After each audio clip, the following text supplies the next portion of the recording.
चुनाव आयोग तो शुरुआती रुझान में एनडीए ने बहुमत के आंकड़े को पार किया।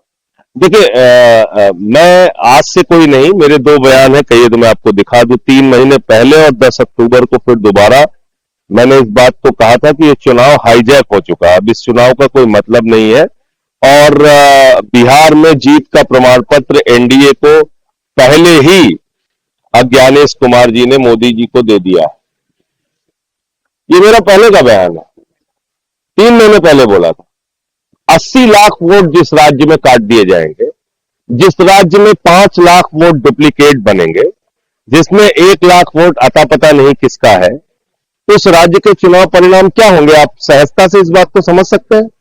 तो आज पूरी एनडीए को और मोदी जी को जाके अज्ञानेश कुमार को बधाई देनी चाहिए, उनको मिठाई खिलाना चाहिए, उनका माल्यार्पण करना चाहिए कि अज्ञानेश कुमार जी, आपकी कृपा से हम लोग बिहार जीत गए। यही हुआ है।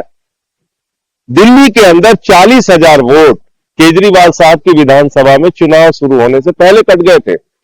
दिल्ली के अंदर हमने मंत्रियों के घरों में जहां 3 वोट थे वहां 33 वोट पकड़ा, 25 वोट पकड़ा, 26 वोट, 15 वोट, 22 वोट, ऐसे ऐसे वोट बनवाए गए थे। जब अलग अलग राज्यों के लोग जाके दूसरे राज्यों में वोट दे रहे हैं तो क्या चुनाव हो रहा है? क्या चुनाव है ये? तो इसलिए ये तो पहले से ही घोषित परिणाम था। आज उसका इंतजार कर रहे थे हम लोग कि 14 तारीख कब आएगी और तब ये सब चीजें हम लोग देखेंगे, लेकिन बोल मैंने पहले दिया था।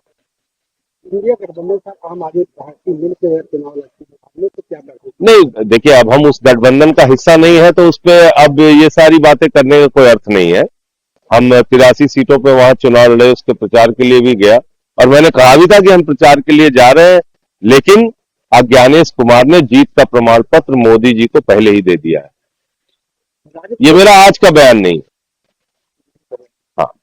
राजद के एक नेता सुनील सिंह उन्होंने मतगणना के पहले बताया कि अगर हम लोग हारते हैं तो जैसे नेपाल, बांग्लादेश और श्रीलंका की सड़कों पर दृश्य देखे गए थे वो नहीं, इस प्रकार के बयान का मैं समर्थन नहीं करता। क्या जज्बा देखिए, ऐसा है, देश सर्वोपरि है।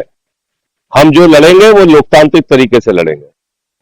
हम यहाँ कोई देश को तोड़ने की गतिविधि पैदा करें देश के अंदर, तो वो चीज ठीक नहीं है। हाँ, ये है कि कहीं अगर चुनाव में गड़बड़ी हो रही है उस पर हम आवाज उठाएं, लड़ाई लड़े, वो तो ठीक बात है।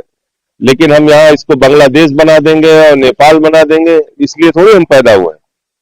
पवन खेरा कांग्रेस के पवन खेरा ने एक सवाल पैदा किया है कि 2,900 किलोग्राम की विस्फोटक सामग्री फरीदाबाद कैसे पहुंची। एक सवाल उठाया उन्होंने। देखिए, ये सारी बातें तो बिल्कुल जायज हैं कि एक तरफ प्रधानमंत्री जी और पूरी की पूरी बीजेपी दावा करती है कि उन्होंने आतंकवाद खत्म कर दिया, वो देश के ऊपर कोई भी आतंकवादी हमला वो युद्ध माना जाएगा। ये सारे बयान तो मोदी जी के हैं।